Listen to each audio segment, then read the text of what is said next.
bueno, saludos a todos. De hablar de disrupción social en las ciudades, rompiendo las reglas, le puse un poco el tema a esta plática. Y bueno, allí incluyo también algunos trabajos que se hacen con los alumnos, de las visitas también que llegamos a realizar. Y bueno, pues voy a así como a dividir la plática en dos partes. Vamos a iniciar, les decía, con este video, pero yo creo que voy a dejar nada más un poquito y lo voy a quitar. Porque hacemos con los alumnos, comentaba yo, donde él empieza desde el recorrido que hace en casa, está en Tacubaya, y de ahí, bueno, pues va hacia el metro y cómo empieza a vivir esta parte urbana caminando, ¿no? El video duraba como 3 minutos, lo voy a poner así rápido y lo dejo un poquito nada más.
Otro tibio desorden y el más fiel, el abrazo del panadero.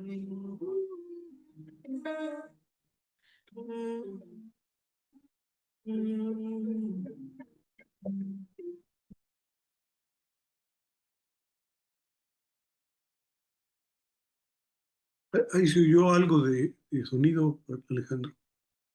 ¿Qué pasó? Se oyó algo de sonido, Ah, ok.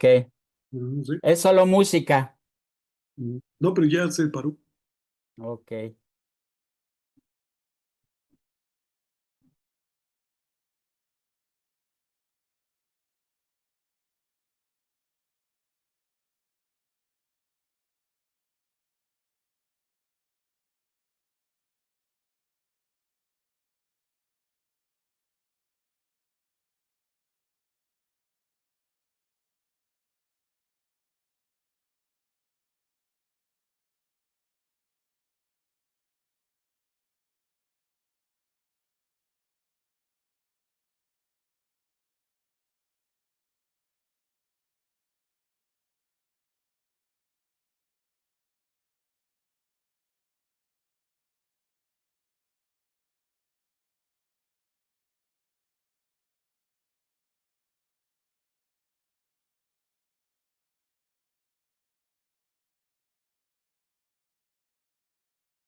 Ok.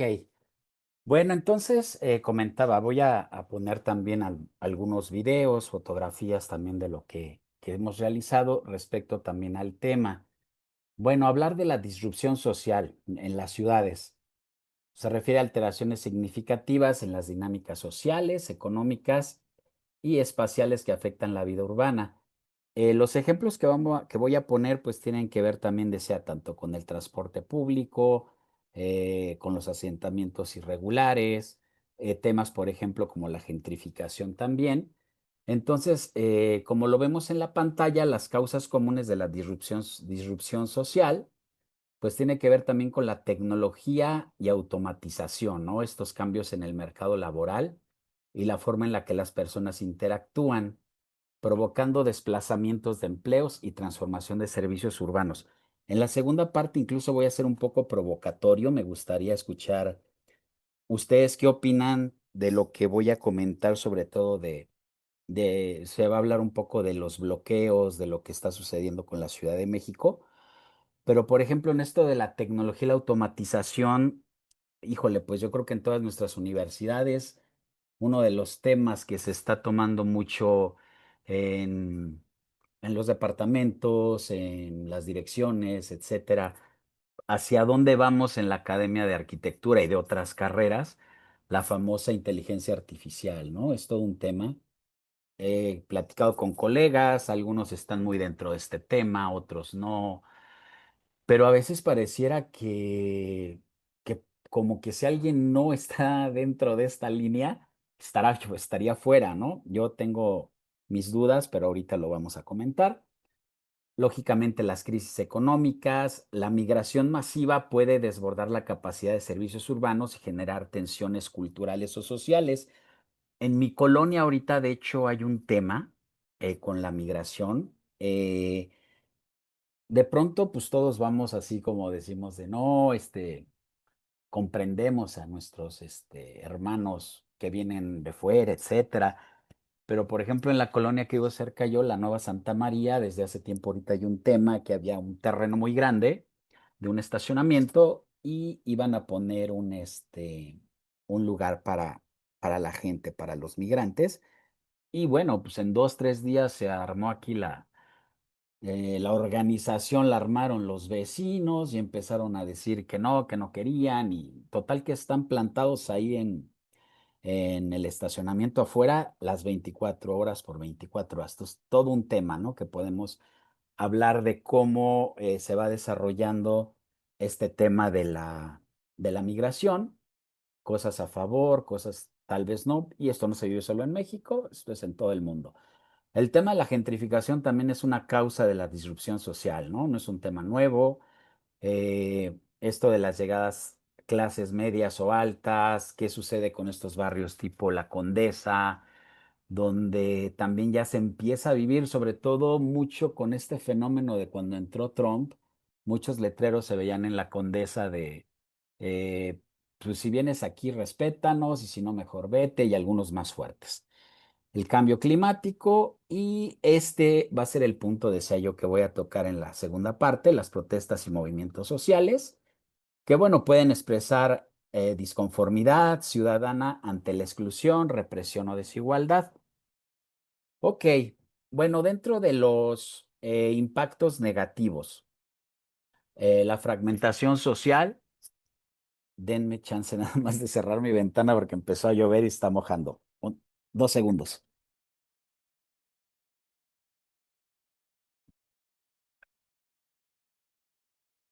Ok, perdón, ya estoy aquí otra vez. Deseamos entonces la fragmentación social y territorial, el aumento de la desigualdad y la violencia, la pérdida de identidad comunitaria, la saturación de servicios e infraestructura, el desplazamiento forzado de población vulnerable. Ok, algunas propuestas de solución: las políticas de inclusión urbana, acceso equitativo a la vivienda y servicios, participación ciudadana en la planificación urbana, regulación del mercado inmobiliario, que lógicamente todo esto es una carta y son propuestas llenas de buenas intenciones, pero ya a la hora de querer realizarlas hay ciertas complejidades que no lo permiten.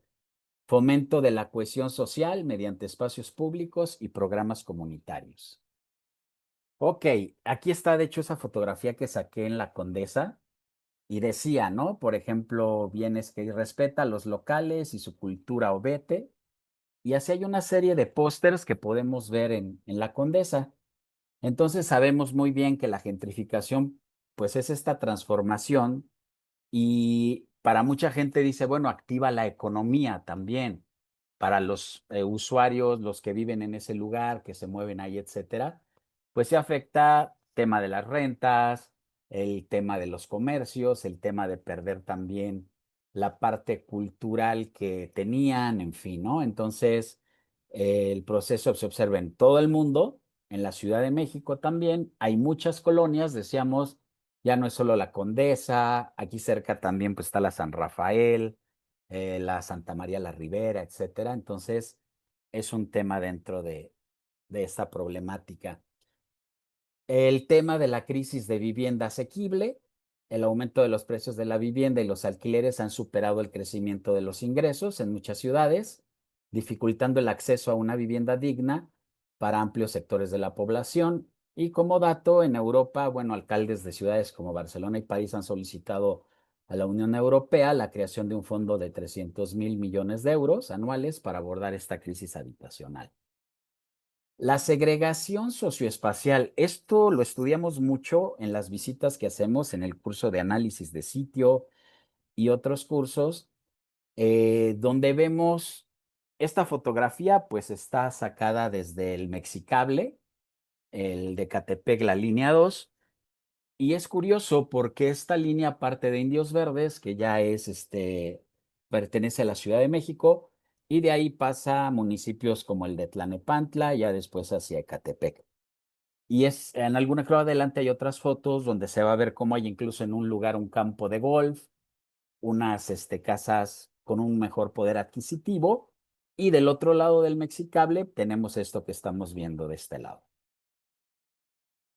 Ok, voy a poner este video, no va a tener audio, pero también para que este video es de las visitas que realizamos. Normalmente el año pasado hablé al respecto de los, pasé solamente imágenes, pero aquí incluso también está con un dron cómo se ve todos estos asentamientos. Entonces lo voy a poner, aunque no tenga audio. De hecho, el audio son algunas palabras nada más que comento, pero no hay ningún problema que esté sin audio.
Ambos en un reflejo.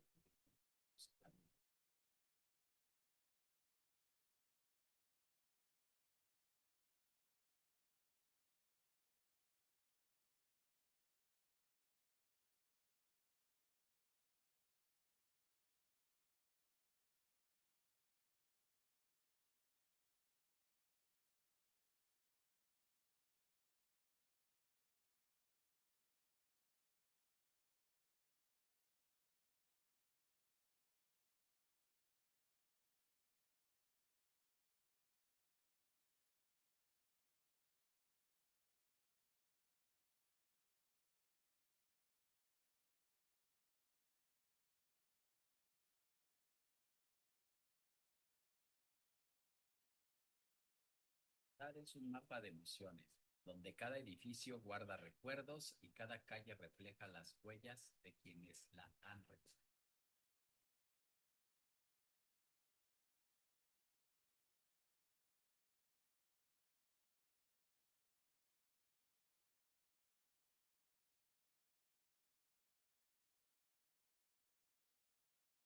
Ok, bueno, entonces comentábamos este video que también pues agradezco a Carlos Iván Prado que lo editó y bueno, pues ahora sí que a todos los alumnos, a los participantes. Entonces, hay varios comentarios a hacer al respecto desde la parte de vivienda, desde la parte de las oportunidades, pero sin duda pues sí han sido transportes que han cambiado, lo comentaba en el año anterior, la perspectiva sobre todo desde el tema de la seguridad. Los transportes que van abajo sobre estas colonias, pues sí tienen un alto índice de asaltos que suben a los camiones a robar, pero pues esto ha ayudado bastante. Esta foto que se ve aquí es de Iztapalapa. El video casi todo fue realizado con imágenes, decía yo, del de Ecatepec. Aquí también quiero comentar, haciendo un análisis de ambos sistemas, el de Ciudad de México y el del Estado de México, de Ecatepec. Pues curiosamente siempre en la Ciudad de México tenemos mejor transporte, mejores servicios, pero sin duda yo creo que en varios aspectos, el de Catepec ya lo comentaré más adelante, también si tienen algunas preguntas o si ustedes también tienen más información al respecto, me gustaría escucharlos. Veo que funciona mejor el de Catepec, sobre todo esta última línea de Chapultepec, la que va de Los Pinos hacia Santa Fe, hacia aquel lado son muy pocas las cabinas, entonces la gente también lo utiliza mucho, pues vas arriba del bosque de Chapultepec, pues como turismo. Entonces las filas son inmensas, el de Catepec como que es más constante. Ok, entonces decíamos la urbanización descontrolada, pues aquí lo estamos viendo. Y bueno, la sobrecarga de infraestructuras pues también afecta la sostenibilidad ambiental y la calidad de la vida urbana, que en la mañana también hablaban un poco de la calidad de vida y pues podemos ver que al final de cuentas, esta calidad de vida, pues tratamos de llevarla en la parte de la movilidad de una mejor manera. Si se puede usar la bicicleta adelante, si se puede usar este transporte, el auto, que también lo hablaron hace rato, también lo que decía Colombo, ¿no? Dice, bueno, pues si yo dejaría el coche, si tendríamos un sistema de transporte mejor comunicado. Lógicamente, pues el tema de la cantidad de habitantes, pues no es lo mismo hablar de soluciones en Ciudad de México a alguna ciudad europea. Esto es importante, los impactos sociales y urbanos. Decíamos, hay una desigualdad creciente, que yo cuando hablo del tema de la famosa inteligencia artificial, pues todavía esta brecha va a ser todavía más profunda. Y bueno, también si hablamos más allá de la inteligencia artificial, de la robotización, desde hace muchos años, pues hemos visto los resultados, ¿no? Claramente los empleadores, los dueños de las empresas son más ricos, tienen un panorama de crecimiento económico muy interesante y pues la gente pues empieza a quedar sin trabajo y esto no hay vuelta atrás, va a seguir adelante. La fragmentación comunitaria, la pérdida de redes sociales, pero de redes sociales las humanas, ¿no? Y la movilidad forzada debilitan el tejido social. Este es otro tema, las redes sociales, o sea, para bien y para mal también, ¿no? Ya esta parte de la velocidad, alguna vez habló también esta Elizabeth de Bauman, y bueno, pues podíamos ver que este, en esa velocidad pues hay muchísimos cambios y que al final de cuentas pues no podemos tener pues un verdadero análisis de muchas cosas.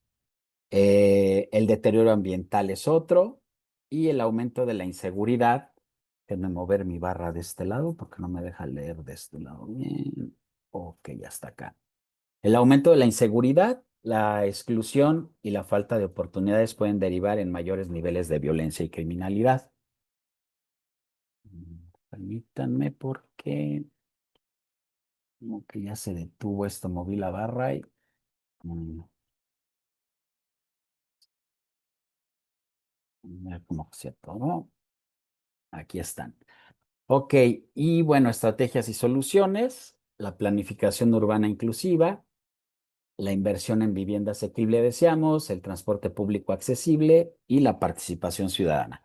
Ok, voy a entrar a la segunda parte. Mencioné. A la segunda parte, empezando hablando, esto también lo había manejado en alguna conferencia de un SUI anterior. Importante, ¿no? La no participación. Al final de cuentas, vivimos en una ciudad caótica. En el caos creamos caos y lo hacemos desde nosotros como ciudadanos, pero nuestras autoridades y los que manejan el sistema de transporte, pues es un caos, ¿no? Este video lo saqué apenas hace la semana pasada, tal vez. En esta estación yo la tomo muchísimo, lo que es transbordar de la línea Café a la Naranja para ir hacia la UAM y de ahí hacia Patriotismo. Y aquí, como pueden ver, ahorita pongo el video y pues las escaleras eléctricas, ¿no? Es todo un tema que pasan los años y sigue siendo la misma problemática. Yo no veo ningún cambio, puedo decir que soy apolítico, pero sinceramente nunca había visto el metro en las condiciones tan, o sea, hasta la palabra, tan precarias como lo está. Yo creo que el metro que tenemos ahorita es el más deteriorado de la historia. Ok, entonces aquí ponemos el video, nada más pues para que vean la...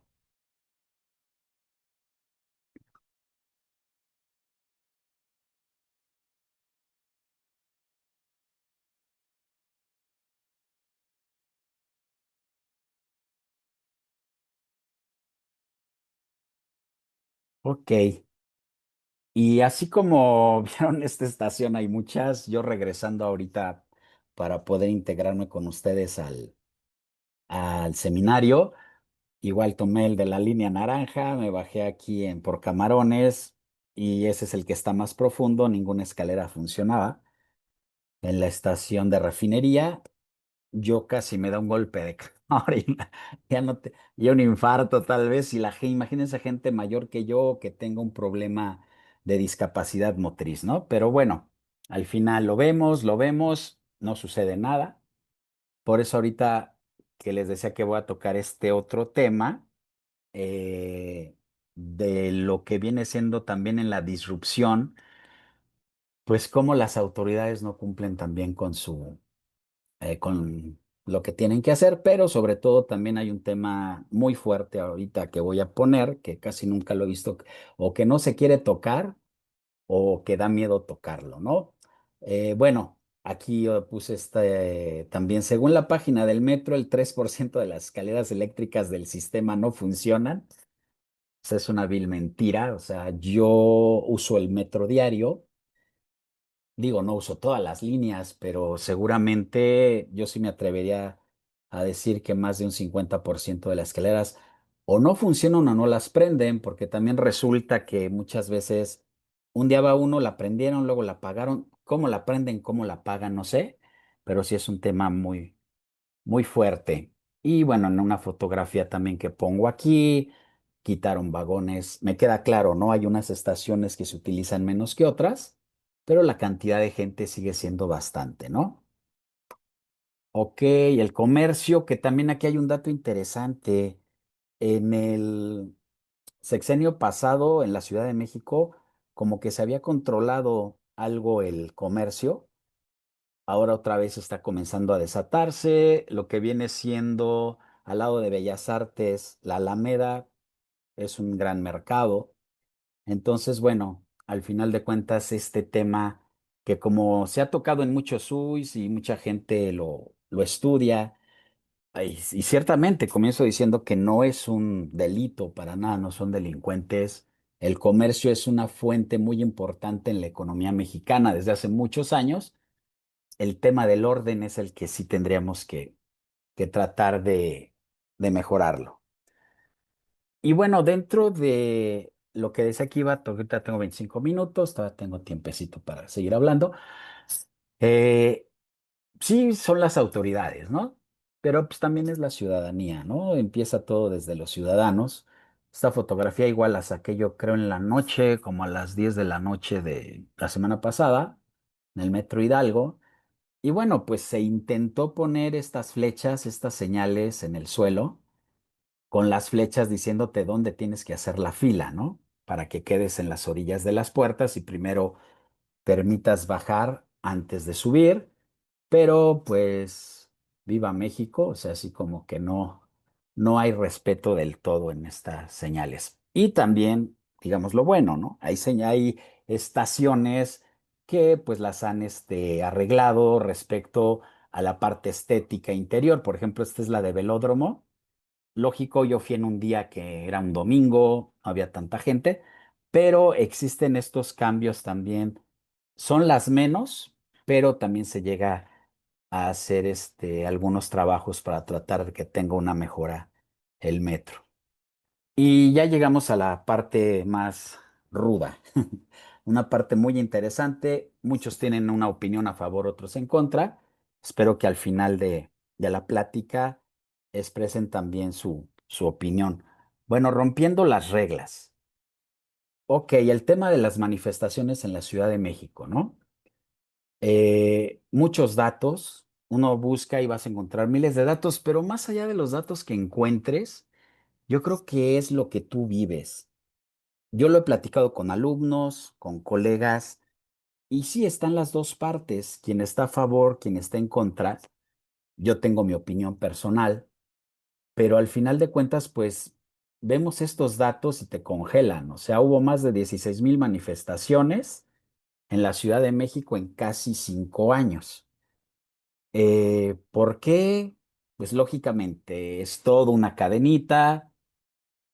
Seguramente en muchas de las dependencias no hacen su chamba, pero ahorita ya se hizo algo casi, casi, oye, pues no sé, me da frío en mi casa, pues vamos a manifestarnos. Entonces, vamos a ver algunos datos. Las manifestaciones en la Ciudad de México es lógicamente el epicentro. Entre el 5 de diciembre de 2018 y el 31 de julio de 2023, perdón, se registraron 16,431 manifestaciones. Luego otro dato, son diferentes fuentes. Del 1 de enero del 2019 al 31 de julio del 2022 se atendieron 35,715 manifestaciones, lo que representa un promedio de casi 10,000 al año, aproximadamente 27 al día en general, ¿no? Eh, Manifestaciones a nivel nacional, también aquí tenemos otros datos. Y pues, ¿qué pasa, no? Ahorita también vamos a ver el tema legal. Una cosa es lo que yo opino, lo que a mí me molesta, y otra cosa lo que tendría que ser. Ok, bueno, esta palabra la tenemos de moda desde el sexenio pasado. Nosotros no reprimiremos. Ok, yo pongo aquí esta diapositiva muy sencilla. No reprimiremos versus aplicar la ley. ¿Qué significa reprimir? ¿Y qué significa aplicar la ley? O sea, sinceramente, tenemos muchas manifestaciones de todo tipo y no voy a hablar de cada una de las manifestaciones, pero yo en lo personal pienso que el vandalismo es vandalismo. Que si tú te comportas de una manera que no va, pues tendrías que aplicar la ley. Pero bueno, al final cada quien puede opinar diferente, el mundo es bello porque es variado. Yo me imagino si yo me paro afuera de un negocio con una piedra y rompo el vidrio y me estoy manifestando, yo solito, pues yo creo que sí me llevan a la cárcel, ¿no? Pero bueno, deseamos saber al final qué opinan, ojalá pongan en el chat. Y sé que hay diferencias y muy fuertes, hay gente que dice que no hay ningún problema, que hay que manifestarse, pero ahorita les decía, vamos a ver lo que dice la ley. Aquí tenemos otra fotografía más de los cierres de calles. Aquí algunas citas de la información que di al inicio. Y bueno, afectaciones en la movilidad. ¿Qué provocan? el congestionamiento vehicular, las marchas y bloqueas generan lógicamente tráfico severo, desvíos y retrasos tanto para vehículos particulares como para transporte público, mayor tiempo de traslado, las personas pueden tardar el doble o más en llegar a sus destinos, lo que afecta su puntualidad y productividad. Pérdida de tiempo y productividad afecta la jornada laboral de empleados que no logran llegar a tiempo a sus trabajos, retrasa servicios como entregas, transportes, etcétera. Ok, entonces, bueno, esto en cuanto a las afectaciones. Lógicamente existe un impacto económico, pérdidas para comercios, los negocios en zonas bloqueadas registran menor afluencia de clientes, costos para las empresas, aumento en los gastos logísticos, retrasos en servicios y caída de la eficiencia operativa. Este es interesante, molestia social y percepción negativa. Decíamos, genera frustración, enojo o desesperación entre los ciudadanos que se sienten rehenes de las protestas. Pueden provocar una reacción adversa hacia los movimientos sociales, incluso cuando sus causas son legítimas. Y esto yo sí quiero subrayarlo. Yo sí creo que la mayoría de las veces que se hace una manifestación o un bloqueo, la mayoría de las veces es legítimo. Dentro de mí me pregunto, a ver, ¿a quién quieres dañar? ¿Al gobierno o a tus semejantes que no tienen, pues, culpa, ¿no? Y empieza la respuesta clásica y la que te dicen es que solamente así nos hacen caso, ¿no? Alguna vez platicando también con alumnos, se dialogaba y se decía, bueno, ¿y qué sucedería si pensemos que el municipio de Catepec te tiene sin agua? ¿Y qué pasa si vas al municipio de Catepec y cierras el municipio de Catepec y no las carreteras? En fin, pero les digo, sé que es un tema con muchas aristas y con muchas maneras de pensar. División de opiniones. Decíamos, para algunos ciudadanos los bloqueos son una forma legítima de visibilizar demandas ignoradas por las autoridades y para otros pues lo ven como abuso. Ok, riesgos en situaciones de emergencia. Las ambulancias, bomberos o policías pueden ver limitada su movilidad, poniendo en riesgo vidas humanas. La gente que tiene que tomar un medicamento, no sé, el oxígeno, pues no lo puede hacer. Alguna conclusión aquí pues sería, si bien el derecho a la protesta es fundamental, en una democracia, los bloqueos y cierres de calles tienen consecuencias reales para la ciudadanía. La clave estaría en equilibrar el ejercicio del derecho a la manifestación con mecanismos que minimicen el impacto negativo en la vida diaria de la población. Otra frase también que escucho mucho, ¿no? Tus derechos terminan donde empiezan los de los demás. Y bueno, ¿es legal? ¿Qué dice la Constitución? Ok, derecho a la manifestación. Hay una base constitucional. El artículo 6 de la Constitución de los Estados Unidos mexicanos garantiza la libertad de expresión siempre y cuando no se ataque la moral, los derechos de terceros, provoque delitos o perturbe el orden público. No lo sé. Al final, si me pones esto, pues, ¿a qué le llamas o cómo no se perturba el orden público? 9. Constitucional reconoce el derecho de los ciudadanos a reunirse pacíficamente con cualquier objeto lícito, sin armas y sin necesidad de autorización previa. Estos artículos protegen las manifestaciones públicas siempre y cuando no se vulneren otros derechos fundamentales. Límite del derecho a manifestarse. Aunque el derecho de reunión y manifestación está protegido, no es absoluto.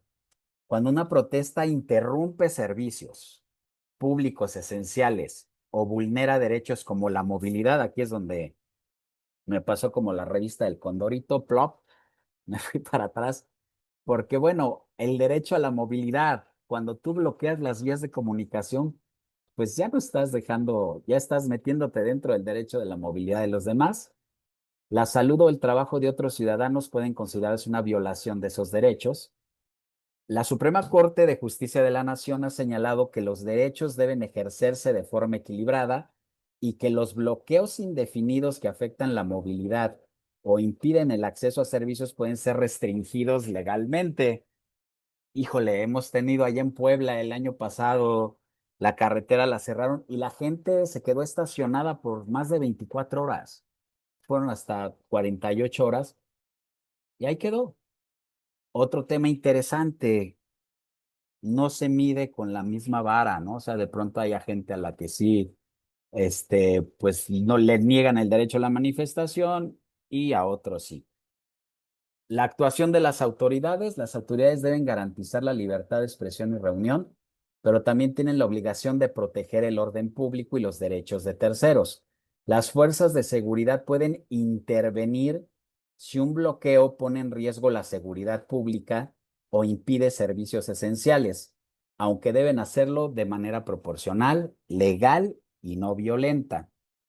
Aquí también la pregunta es, cuando el manifestante ejerce violencia, la autoridad qué tiene que hacer, ¿no? Porque a veces también vivimos en un mundo al revés.